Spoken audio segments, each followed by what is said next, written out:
Hello, and welcome to our webinar on Because They're Kids, COVID-19 and Kids. We're going to go through some information tonight we hope that will be helpful for parents to learn about COVID-19 and how it has impacted children and what we see moving forward. Next slide, please. So I'm Dr. Deb Carter. I'm a pediatrician with LVPG Pediatrics and the Executive Vice Chair for the Department of Pediatrics at Reilly Children's Hospital. And I'm going to go through some of the symptoms that we're seeing in children and teenagers and a few other areas, and then I'll pass this along to my colleague, Dr. LaRussa. So first, we have the symptoms of COVID-19 listed here. In children and teenagers, it's very similar to adults. We do see fever or chills, a lot of upper respiratory infection symptoms like cough, congestion, runny nose. Shortness of breath can be seen, but is not as common as in adults. A loss of taste or smell is one of the pathognomonic features of COVID-19. We can also see sore throat, GI symptoms like diarrhea and vomiting, headaches and muscle aches, tiredness, and poor appetite. So as you can see, there's quite a variety of symptoms that can mimic a lot of other illnesses that we see in children and teenagers. Next slide, please. So in kids, most kids do have mild symptoms or no symptoms at all. And many times what appears to be the common cold or strep throat or even just allergies has been COVID-19 in the past, 6 to 12 months. There are some kids and teenagers who can get a little bit more ill or have more severe COVID-19 disease. And in those categories, we see babies less than a year of age, and then any child with one of these chronic health conditions listed here. So asthma, diabetes, certain metabolic conditions, congenital heart disease, weakened immune systems, obesity, and children with multiple chronic illnesses or medical complexity also are at higher risk for more severe COVID-19. We also have seen a condition in children called multisystem inflammatory syndrome that can be quite a bit more serious and unfortunately can be fatal in some children. And Dr. LaRussa will go into a little bit more detail on that. Next slide, please. So what has the prevalence of COVID-19 been in children throughout this global pandemic? We know as of a couple weeks ago, this data shows that about 14.1% of all cases of COVID-19 have been seen in children. And we have a cumulative total of over 4 million cases of COVID-19 in children in the United States. In terms of the change in cases, we've seen about 14,400 cases the first week of June, and that represented 19% of the new cases that week. We also know that in children, the testing is about 6 to almost 20% of the different states have tested positive in children, and that's out of the total positive tests. In terms of hospitalization, only 1.4 to 3.2% of all hospitalizations for COVID-19 are children, and fortunately, only 0.1 to just under 2% of all cases of COVID-19 in children results in hospitalization. We also have a little bit of a range of mortality from state to state. Some states reporting no deaths in children, and then others having a very low percentage of 0.23% of COVID-19 deaths being in children.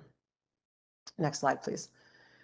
So this is just an overview of what we've seen in the state of Pennsylvania. And you can see the total number of confirmed cases is about 1.2 million. Total deaths is about 27,000. And the total recent positivity rate, or overall positivity rate, is 8.46%. The good news is we've had over 13 million doses of the vaccine for COVID-19 administered, and 5.5 million people in Pennsylvania are fully vaccinated. So this was, again, a couple weeks ago. The numbers have improved since then, but we have at least 43% of our population in Pennsylvania is fully vaccinated. Next slide, please. These graphs just show the trends of cases. The first upper graph is the number of daily cases of COVID-19 since April of 2020. And you can see a large peak in the December, January, February timeframe, and then another smaller peak in April and May. And now, fortunately, in June, we're seeing quite a dip in the number of daily cases. The lower graph shows the total test positivity rate. And again, you can see those peaks in the beginning of April of 2020. And then again, we see it in December, January timeframe, and a little bit in April and May. And as of now in June, our positivity rate is down to about 2%. Next slide, please. So at this point, I'm going to turn over to Dr. LaRussa, who will talk about hospitalized children. Thank you, Dr. Carter. I'm Lee LaRussa. I'm a pediatric hospitalist with Lehigh Valley Reilly Children's Hospital, and I'll just take a few minutes to talk about what we've seen in the hospital for kids and COVID.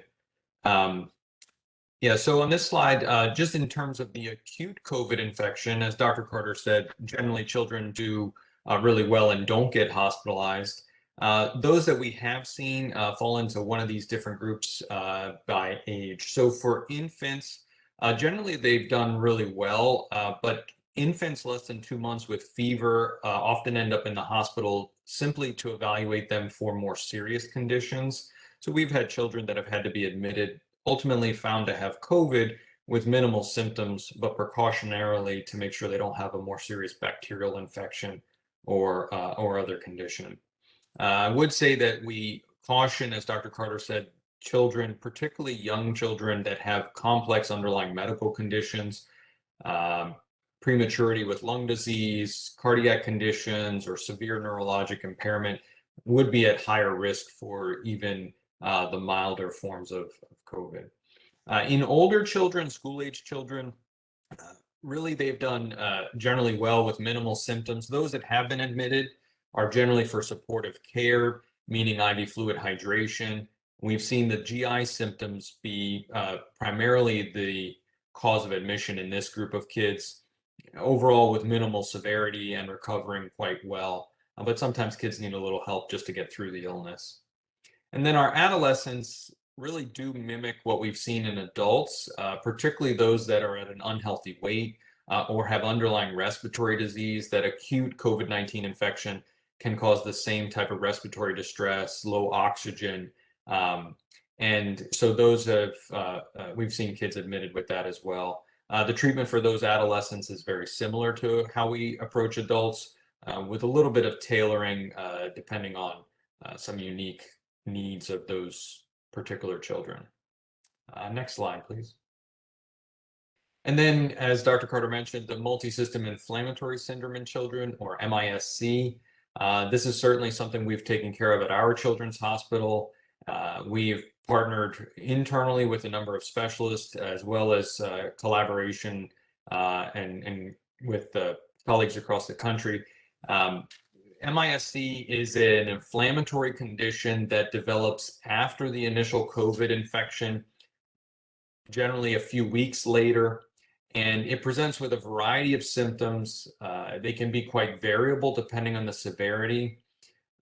The symptoms that one might look for would be prolonged fever, rash, gastrointestinal symptoms, meaning pain or diarrhea, mouth or eye problems, sores, redness. And then when those children present to the hospital and are evaluated, we often find laboratory evidence of organ inflammation. Over time, we've learned quite a bit more about this. We've had children ranging from prolonged fever but mild other symptoms to those that have been in our ICU and have had significant cardiac involvement, needing severe support to maintain their organ function. In those most severe cases, again, we're supporting heart function, treating shock. We're using anti-inflammatory medications, IV treatments to try to stop the inflammatory problems associated with MISC, and then continued monitoring and support. These kids are followed with specialists after they're released from the hospital and have recovered to make sure that there's no long-term organ involvement, particularly with the heart that we're monitoring.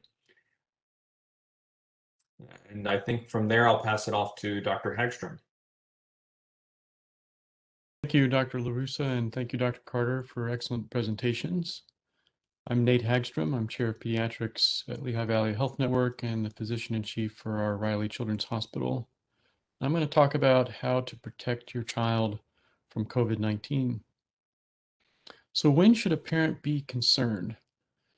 Well, the most high-risk situation are indoor crowded public places, especially when the prevalence is high. And by prevalence, I mean the community case rate or the test positivity rate. And at being 2%, the risk is certainly much lower than it was at the height of the pandemic when we were in double digits for test positivity. And this is really primarily due to vaccination rates, but also all of the preventive measures that a variety of different organizations and places and people have been participating in. Now, schools and daycares could still be places of transmission, primarily because children under the age of 12 are not yet vaccinated.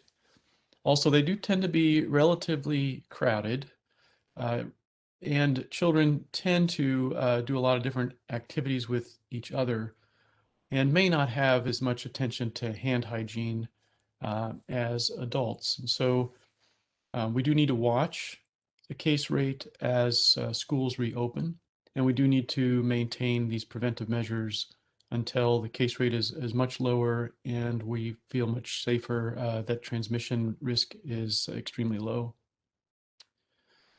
Now, outdoors is really minimal risk, and perhaps the biggest reason for that is if you want great ventilation, go outdoors. And COVID-19, the virus that causes that, likes to be aerosolized as a means of transmission. And what aerosolization does is it makes very small particles that can float around. And by floating around, I mean truly, lingering in the air, going longer distances, and floating around gaps in your masks. And so ventilation actually helps prevent that kind of transmission.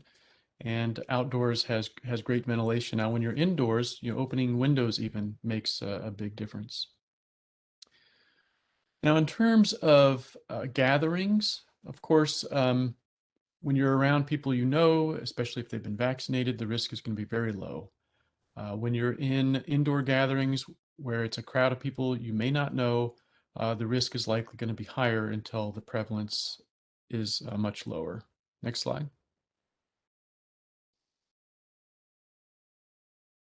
So what can be done to prevent COVID-19?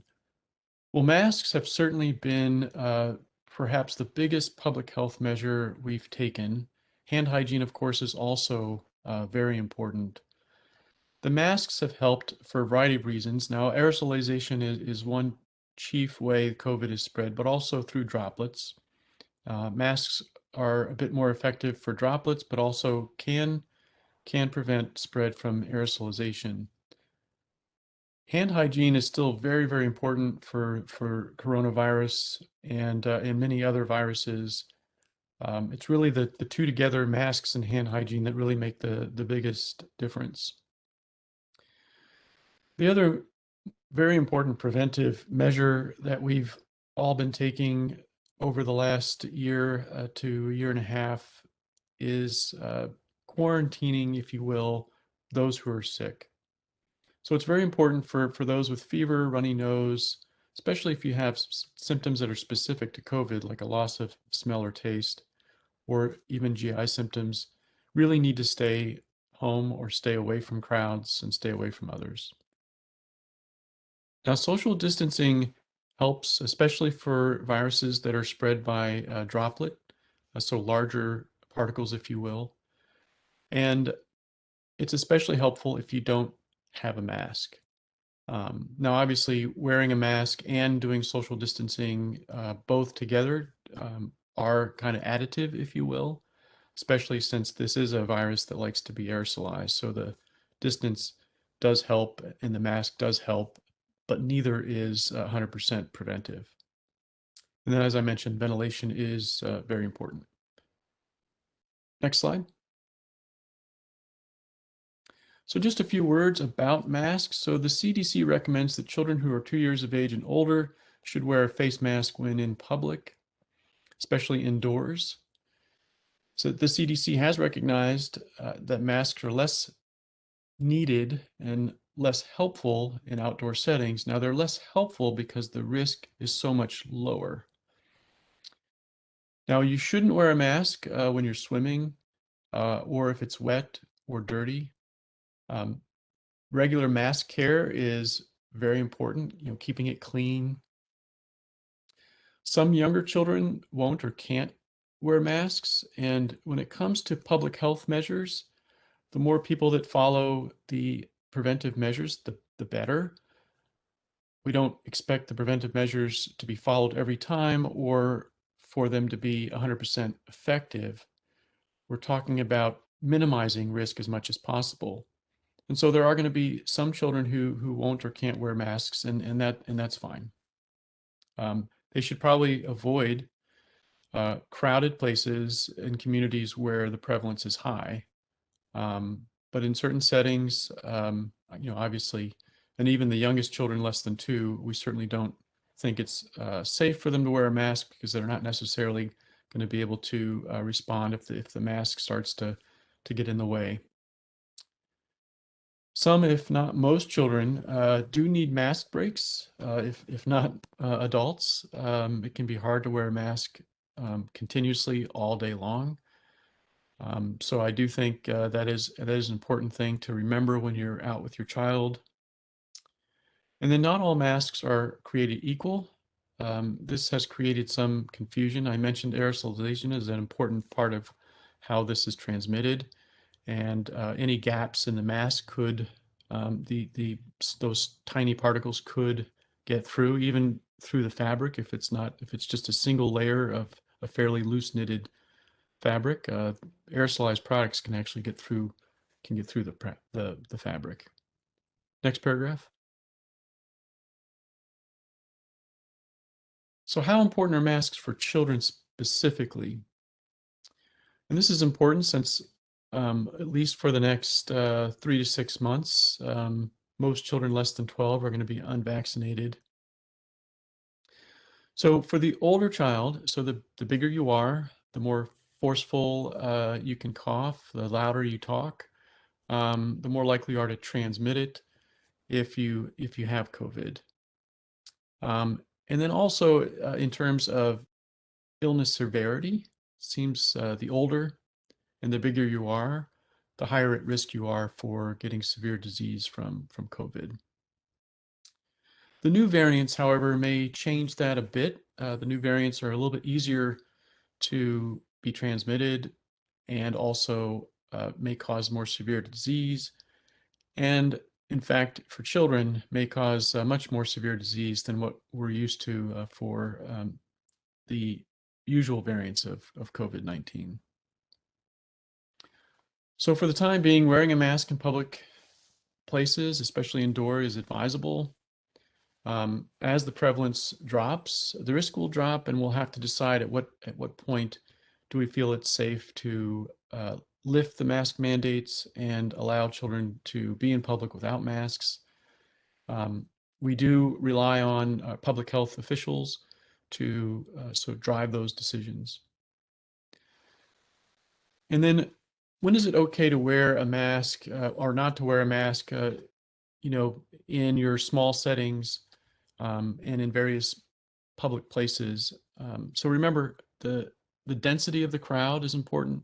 The amount of ventilation is important. Who is there and the likelihood that they might be sick or vaccinated. Those are all factors that are going to be different for every situation. And so it really is up to the parents to try to determine what the risk might be. And then you yourself have to determine what your sort of avidity or appetite for risk would be for your particular child. So children who are immunocompromised or have a history of respiratory illness and other risk factors that Dr. Carter mentioned, your avidity for risk is certainly going to be less. So next slide. So what to do this summer? Well, the most important thing for all children is to get outdoors and be active. For the past year to year and a half, I think there's been less activity, less participation in sports, and it's really important for children to maintain physical activity in whatever ways they can. And so getting outdoors, playing outdoors, getting involved in sports again, any kind of exercise, I think is very important. And outdoors, at this point, masks are really not needed. Now, get-togethers with extended family members, once again, have been put off for a year. I think it's certainly safe, especially if most of the extended family members are vaccinated. And then hanging out with a consistent circle of friends is still recommended. Certainly, you can start to extend that circle, if you will. And once again, when you're outdoors, the risk is much, much lower. So you could certainly be around more people outdoors.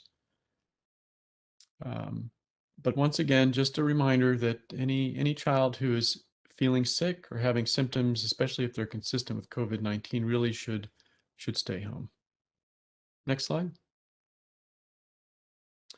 So it's my my honor and privilege to introduce Dr. Tibby Villalobos, who is our pediatric infectious disease expert at Lehigh Valley Reilly Children's Hospital.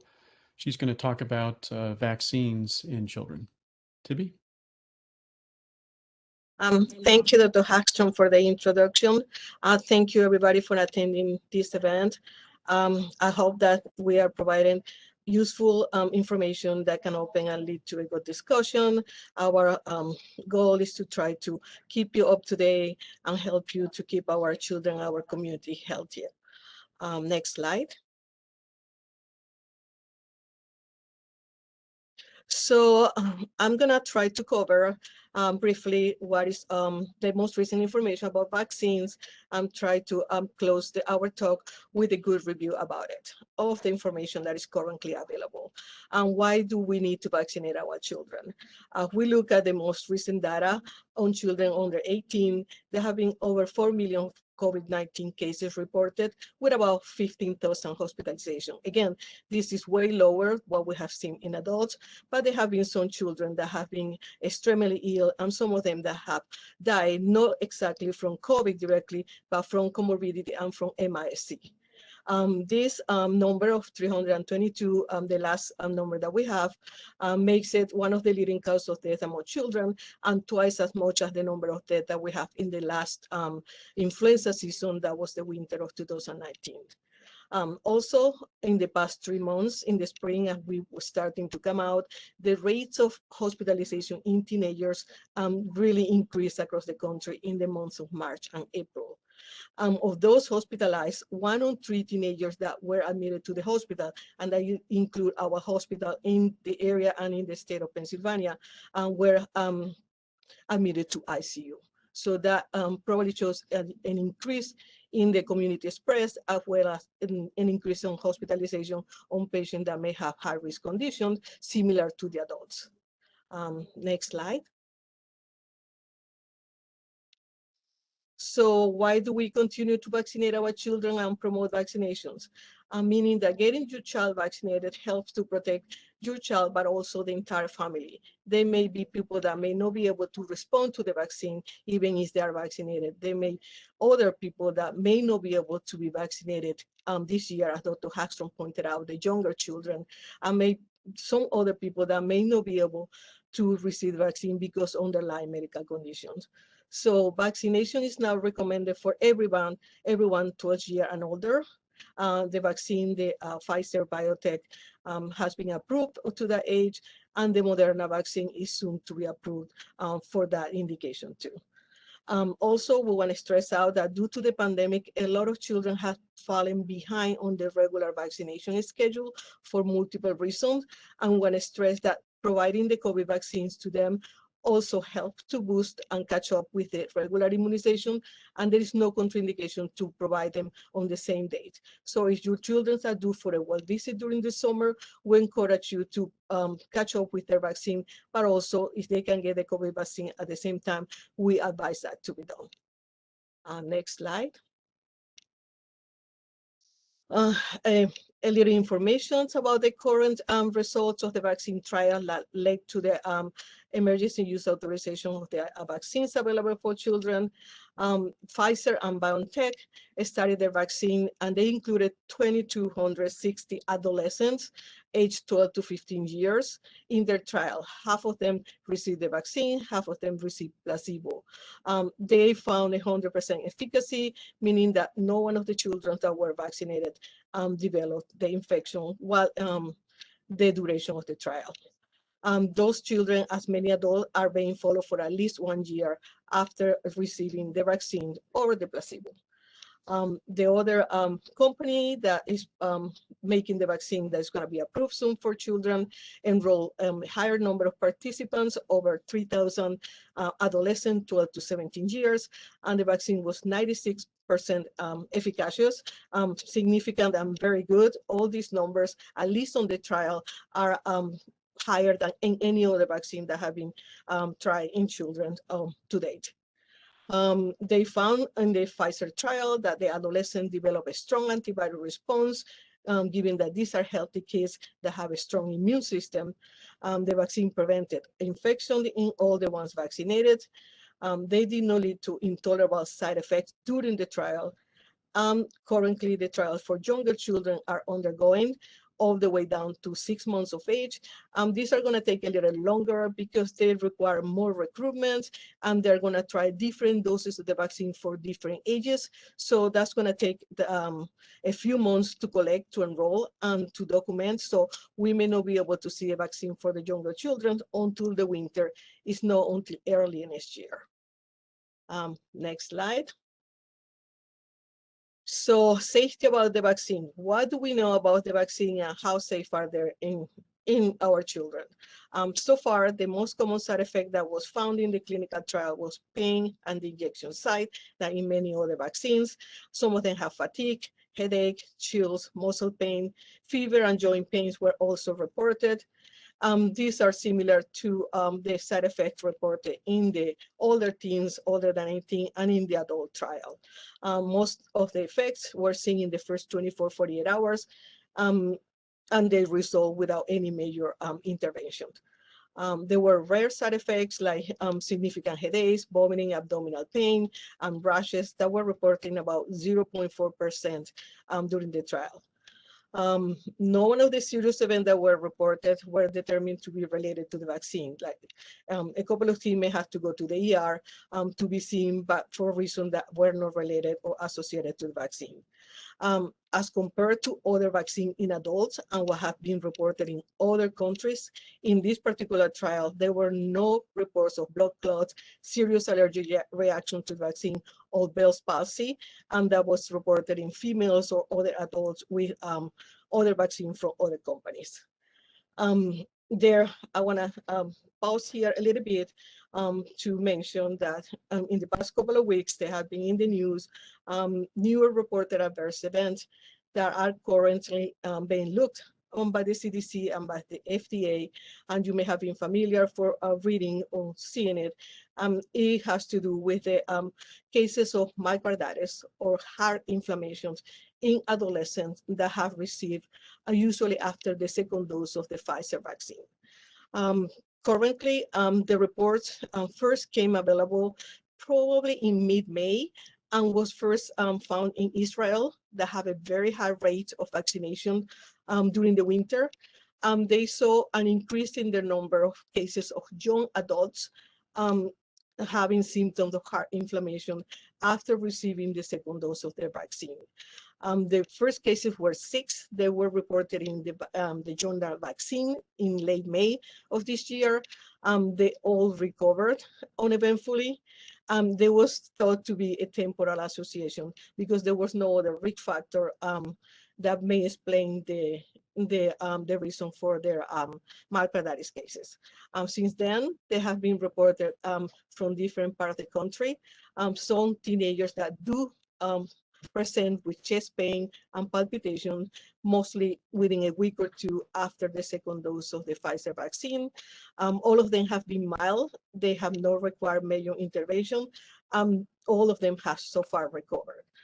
When I made the point on that by looking at it, even if there may be a temporal association with the vaccine, causality hasn't been established, and still the rate of having the side effect of myocarditis after the vaccine is way lower than what you see in the children heart inflammation when they develop MIS-C.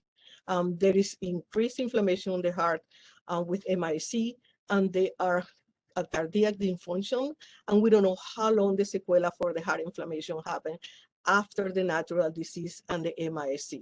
So far, and this is the latest data that we have, is a rare event. It seems to be self-limit, and the risk of having a major side effect from it is minimal compared to having the same heart inflammation after having the disease. Next slide.